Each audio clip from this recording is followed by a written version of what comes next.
Hello, I'm Sunny Williams. I'm up here on the International Space Station. So this is Node 2. This is a really cool module. Of course, most of these modules you'll see they have 4 sides and they're put together. That way we could sort of work on a flat plane, either a wall, a floor, another wall, or the ceiling. But you know, again, all you have to do is turn yourself and your reference changes. The reason I'm bringing that up is because this is where 4 out of 6 of us sleep. And so people always ask about sleeping in space. Do you lie down? Are you in a bed? Not really, because it doesn't matter. You don't really have the sensation of lying down. You just sit in your sleeping bag. So here's one sleep station right here. I'm going in right now. You can follow me if you want. So I'm inside. It's sort of like a little phone booth, but it's pretty comfy. I've got a sleeping bag right here that we sleep in, so we don't have sort of like a little bit of a cover. We don't fly all over the place. But you know, you can sleep in any orientation. I have it sleeping, feeling like I'm standing up right now, but like you saw, I'm on the floor. But it doesn't matter if I turn over and I sleep upside down. I can't have it, I don't have any sensation in my head that tells me that I'm upside down, so it really doesn't matter. The sleep station is also like a little office. We've got a computer in here.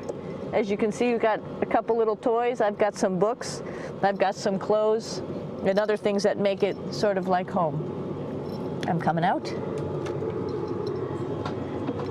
And just for reference, that's one sleep station. This one's another, right here. There's one on the ceiling, if you want to call it, right here. And then there's a 4th on the other wall over here.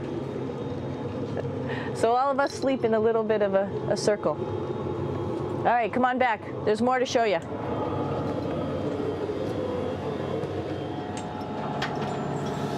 I know that there's some questions about how to use the bathroom and how do you actually live in space like normal, like at home. I mentioned real quickly about getting up in the morning and brushing your teeth and washing your face. Well, how do you do that? Well, here is the bathroom essentially. You get up in the morning and we have a little kit and it has all the essential things that you need, like your toothbrush and toothpaste and brush. See how much better the brush makes my hair? I'm just joking. It still stands up straight. It doesn't matter where you are. It's always going to stand up straight while you're up in space. A lot of people ask about toothbrush and toothpaste. So, luckily enough, toothpaste, you can do it upside right this way, is sticky, and so it sticks to your toothbrush. No problem. Another cool thing is that water sticks to your toothbrush too. If you can see it, I'll have some water come out. The water is pretty neat up in space. It'll stick to your toothbrush and it will make a big bubble. And that's just by surface tension. And then you can drink it. So a lot of people ask about what do you do with the toothpaste after you brush your teeth.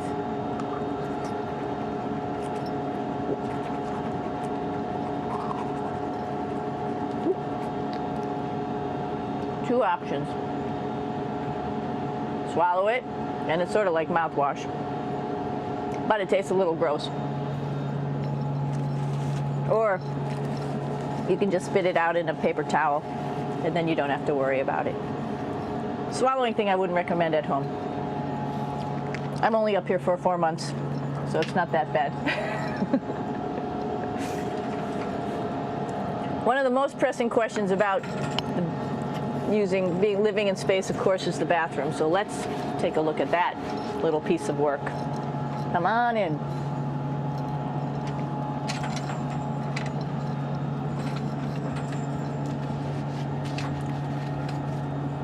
Here we are at the throne. This is awesome. You might see the little You might have noticed the little moon on the outside. This is our orbital outhouse right here.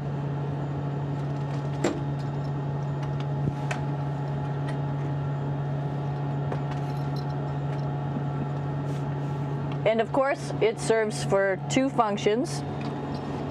Number two, right here. I'll show you.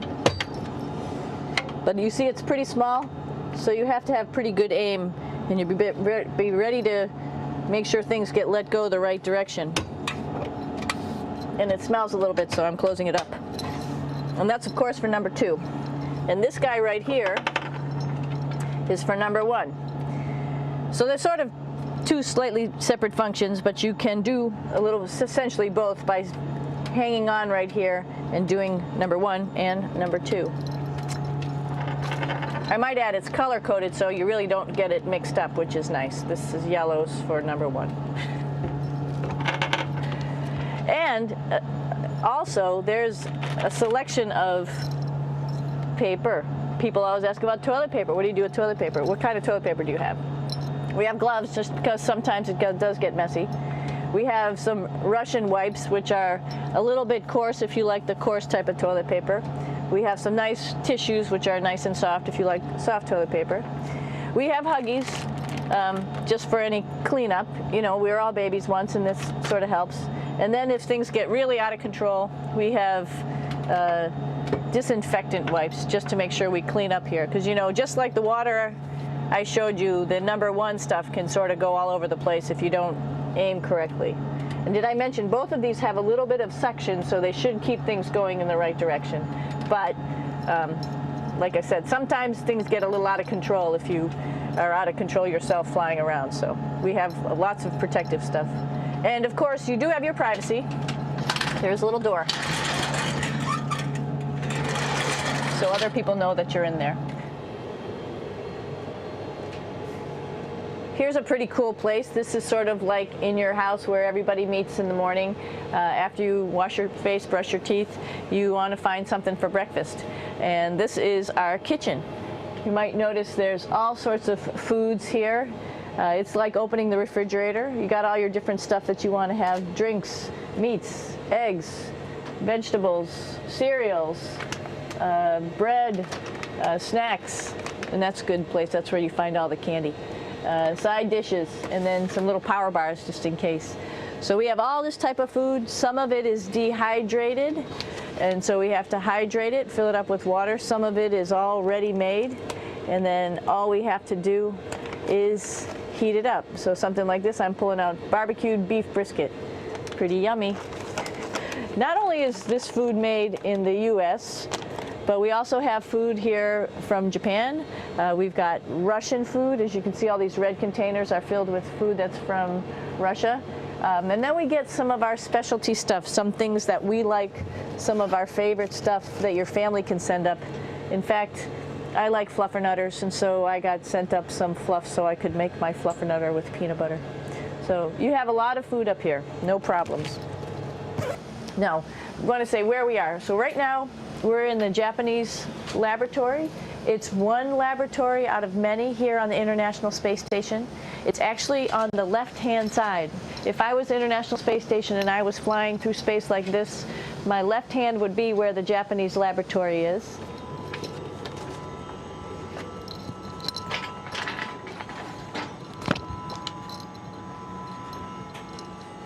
So now again, we're on the right-hand side, all the way on the right of the International Space Station. This is Columbus, the European module. It has science experiments all over. You could see it looks a little bit crowded. And here we do a lot of our medical experiments.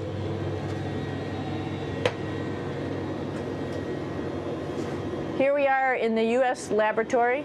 Again, this is a laboratory with science experiments on all of the walls here, all sorts of stuff that we do. And one of the things we also do is we exercise. We have some exercise equipment on board the space station. We need to do that because we lose bone density and muscle mass while we're up here, and that's a result of not having to fight against gravity. So how we keep ourselves in shape are with a bike, a treadmill, and a weightlifting machine. This is the bike, you notice the clip pedals. So all you need to do is actually clip your feet in, and then you can start pedaling. You don't need a seat because you don't sit down. Actually, I haven't sat down for 6 months now, so you don't need any type of seat. Just make sure you're held in with your pedals. You probably see that the bike bounces around a little bit. As I move it, it's not steady and held to the wall firmly.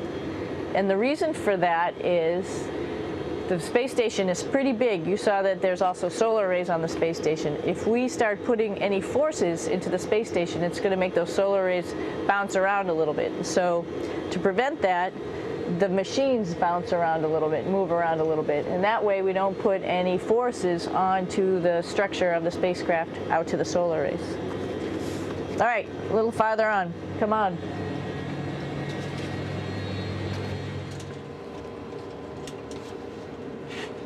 I'm here with my 2 buddies in the airlock. Actually, these are 2 spacesuits that are ready, primed up to go outside, as we call it, to go do a spacewalk in case we have to do anything outside. Some of the things we do outside are just like inside, repairs. We have a lot of electrical boxes and machinery and solar arrays, in fact, that I talked about earlier, that are outside, and sometimes they don't work quite right. Remember, space is really cold and really hot, and it's also the vacuum of space with no pressure, and so some of the equipment doesn't work well all the time. So we might have to go out and do a spacewalk.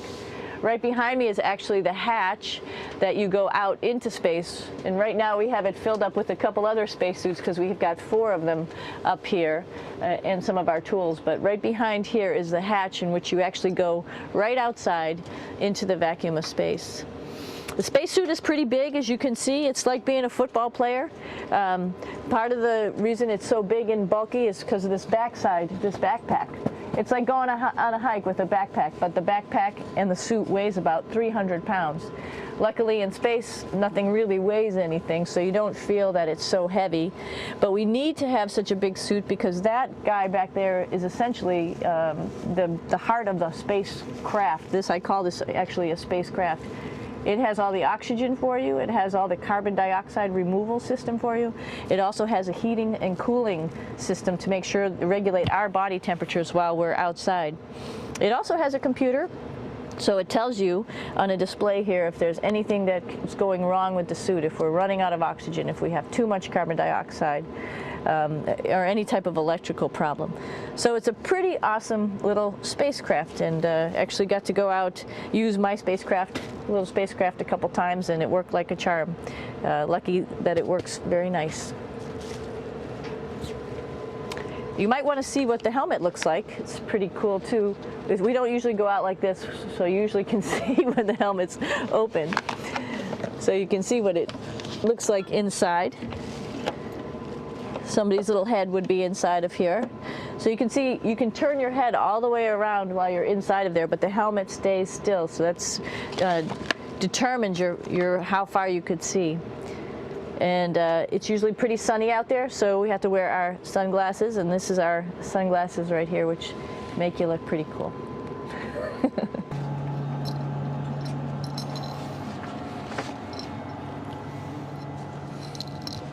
It's like a glass-bottom boat. This is the cupola. It sticks down below the space station. It's one of those places you find yourself hanging out in all the time because all you want to do is look back at our planet. I think some questions I had were about what do you do in your free time? And you can't help but want to just come to the cupola and look outside as much as you can. And a lot of folks, I play this game with myself about where we're flying over the Earth. Try to come in here and just guess. After being here for a little while, you can sort of figure it out. You can tell different cloud types over different continents. You can tell different soil types over different continents. So let's see. And then, of course, there's a lot of ocean. So usually we're over the ocean at first glance. I will tell you in just a moment where we are.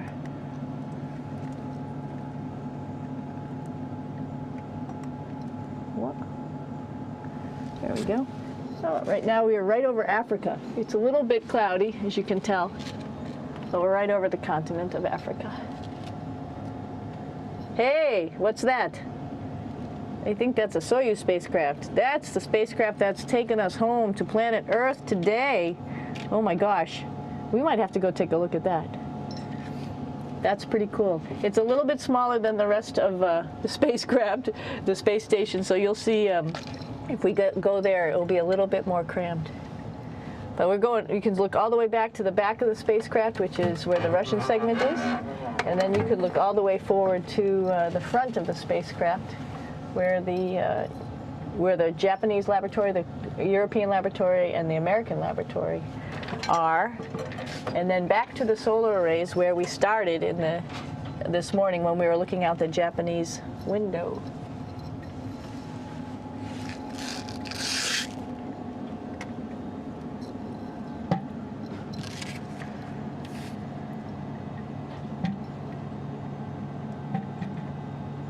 So other questions that were here are, what would you recommend as a job, and to what type of person would want to be an astronaut?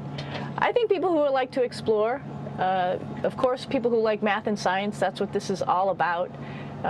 We have people in the office who are doctors, teachers, veterinarians, engineers, pilots, so all sorts of people become astronauts, and I think if you see it's just sort of cool, so I think people who like to do a little adventure and like to do cool stuff probably usually become astronauts.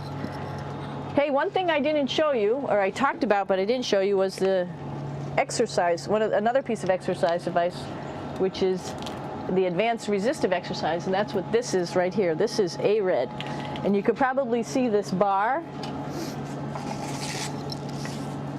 Let me just do a little bit of maneuvering here. Stand by. You have to set it up just like at any other gym.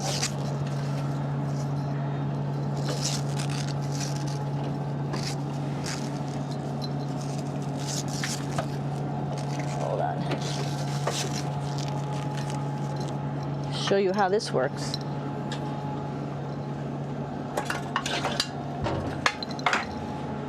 So you can see you can change your attitude just by going from one module to the next, going up from the cupola down here. This is what we call the ARED, and with this you can lift weights based on vacuum in these cylinders, just like you do at home at a gym. For example, if I wanted to do a squat, I could do it like this. Oops. I should need some weight on this thing. I'm not lifting with anything, so it's too easy. One of the cool things you could do things that you can't do at home. For example, single leg squats with just one leg, because the other leg, you won't fall over. So all sorts of stuff. You can also do bench press. We have a bench that we could add on here, so you can work on your beach muscles.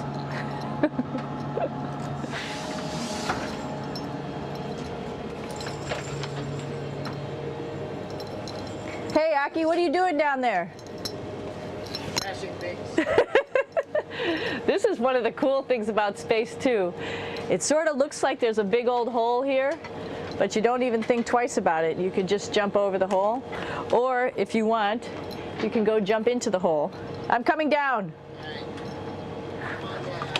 Woo!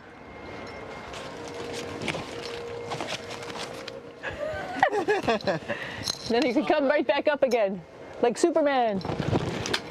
Woo!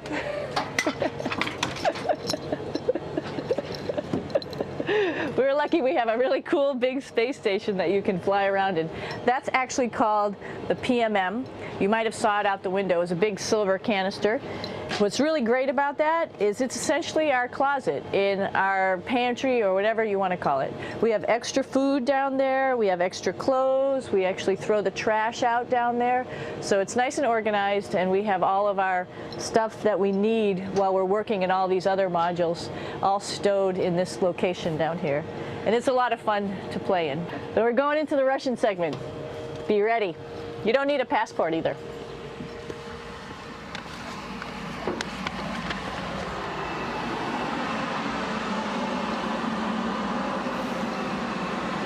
It goes a lot farther back than this. We'll go take a trip and say hello to the boys down there in just a minute. Well, let's do that first, actually, and then we'll go down to the Soyuz at the very end. This is Yevgeny. Hi. Doing a little tour.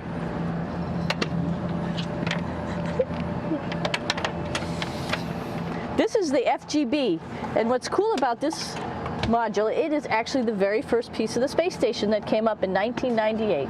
The space station has been around for about now manned for 12 years, but it's been up in space for about 14 years. And this was the very first. It is like the Russians' PMM. It has a lot of storage, as you can see.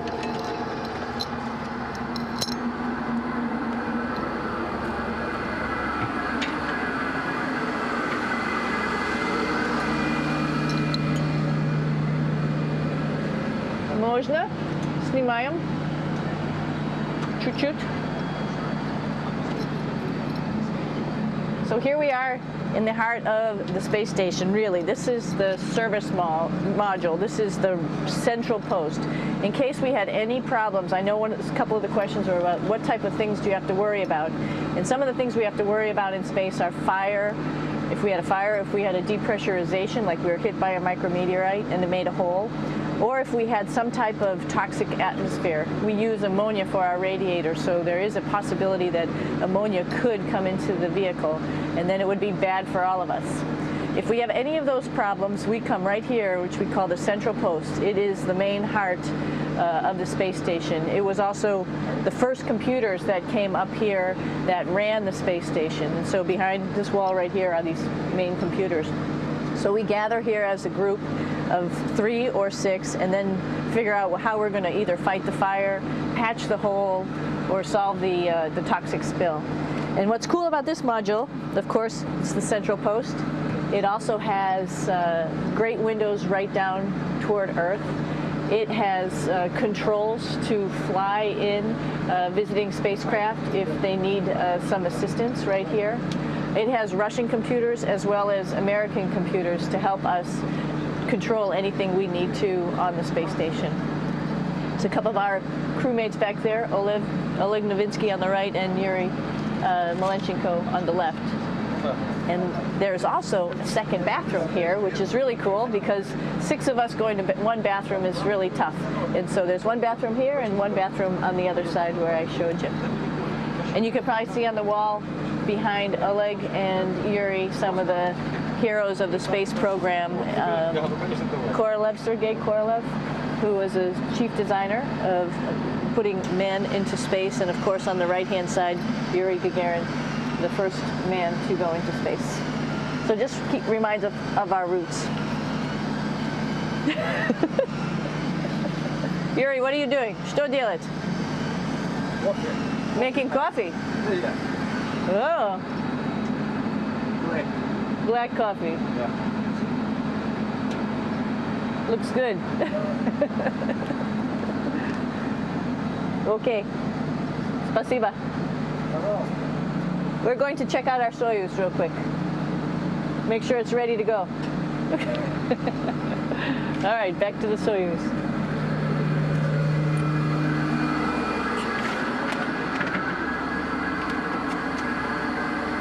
I'm going to stop here just for a quick second. You can see on the Russian spacecraft there's also other modules that stick out, down, and above. Right here is, let's see, I'm trying to be oriented. That's a place where we do spacewalks from for the Russian side. There's Russian spacesuits in here, and also a visiting vehicle which brought fruits and vegetables and becomes a trash container when we undock. Up on this side is also a future place where they're going to do spacewalks from, and connected to it is Kevin's, Oleg's, and Yevgeny's Soyuz spacecraft. And now let's go see ours. Whoa! Извините, No problem. это пробка.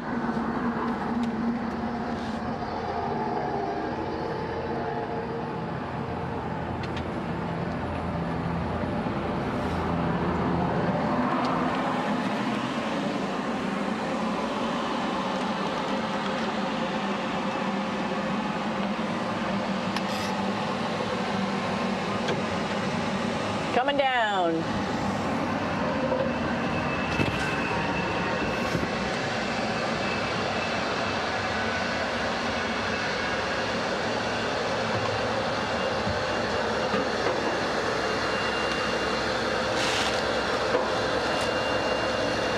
little tricky getting in here.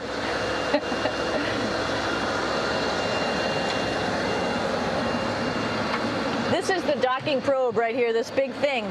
This helps us connect to the spacecraft. This probe actually sticks into this cone, and that's how the spacecraft, our Soyuz, becomes connected to the ISS initially. That is then replaced by clamps, which are around here, that will allow the two spacecraft to be stuck together. And then you can remove the probe and the cone.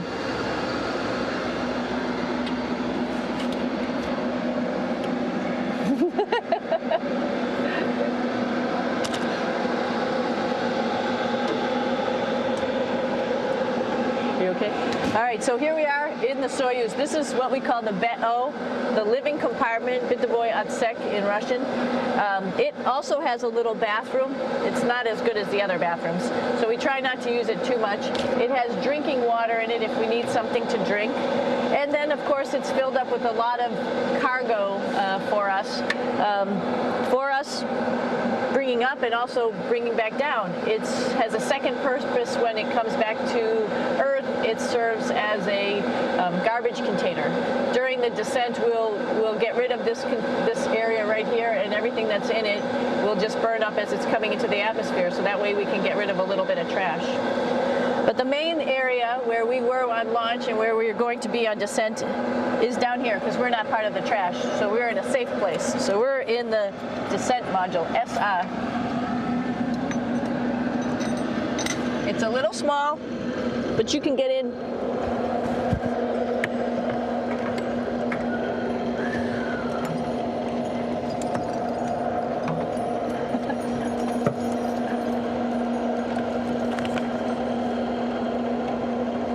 Not sure how well you could see in here. Hold on for a second. I'm going to turn it up this way, just so you could see the hatch and you could see Kevin. It's a little bit small, but we'll come in and show you around. You coming in? Probably not. Okay.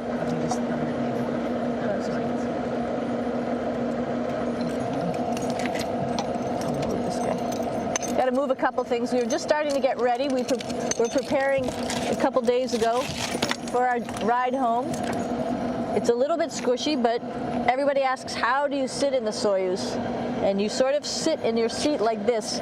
The seat is molded to your body, and so you can just sort of squish in here and be pretty relaxed. Everybody has a handmade seat for them. And then, of course, there's a control panel, and that's where we do most of our actions and work right here. There's hand controllers which you can fly the vehicle with, and there's a stick right here primarily used for communications when we're trying to talk to the ground. So 3 of us fit in here. Like I said, it's a little squishy, but somehow it seems like we all managed to get in here and fit pretty well, and it's a pretty safe ride home.